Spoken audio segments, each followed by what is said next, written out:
Live, on air, and online. This is WSAV News 3 at 6.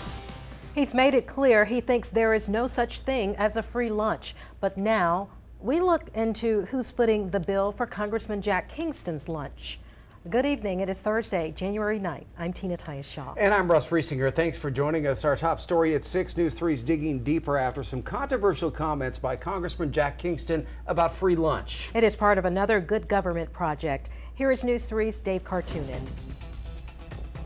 It was a comment that raised eyebrows nationwide. Why don't you have the kids pay a dime, pay a nickel, to instill in them that there is, in fact, no such thing as a free lunch, or maybe sweep the floor in the cafeteria. And led to an immediate clarification. I did not specify clearly that this was not an indictment on anybody in a particular socioeconomic group.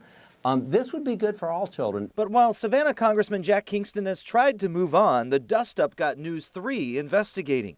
Thousands of pages of disclosures, expense reports, and federal disbursements to try to estimate just how many so-called free lunches a congressman like Jack Kingston and his staff might receive. We took the past 3 years. First, in official business, Kingston and his staff expensed nearly $4,200 in meals for business purposes to his congressional office, paid for by the American taxpayer. The numbers and sources of the meals get cloudy from there. Since 2011, Kingston has taken official trips to 4 continents as a member of the House Appropriations Committee. The trips entitle him to a generous per diem allowance, depending on the locale, sometimes hundreds of dollars a day.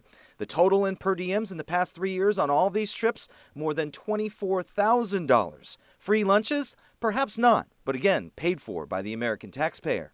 I've always worked a 60 or 70-hour work week. Kingston defended his own work ethic when we asked him if he thinks Congress and its members work hard. The House was in session for just 159 days last year. I'm a believer that sometimes Congress not being in session, it's not a bad thing in itself. And then there are the meals from third-party interest groups on trips we told you about last year to places like Israel, Turkey, and Costa Rica. Nearly $4,300 just in meals on this tab since 2011. The trips are billed as educational, but when a political interest group is picking up the check, it led us to ask Kingston if it's fair to ask who Congress is working hard for. He said voters can answer that question at the ballot box. That's what representative democracy is about, is members going to Washington but coming home and answering the tough questions. And finally, the big number. Kingston is now engaged in a statewide campaign for the U.S. Senate.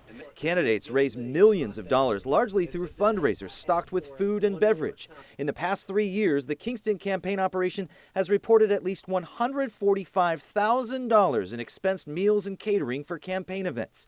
$26,000 of that was expensed in meals at the exclusive, members-only Capitol Hill Republican Club in Washington.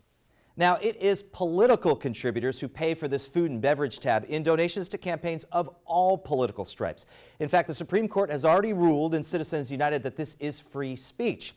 But Kingston says the discussion is about work ethic, so it again raises the question of who Congress really works hard to serve. In fact, we spoke to Kingston at a campaign stop at Bullock County Country Club with, that's right, isn't this a free lunch? This is what we need in America. We need workfare over welfare.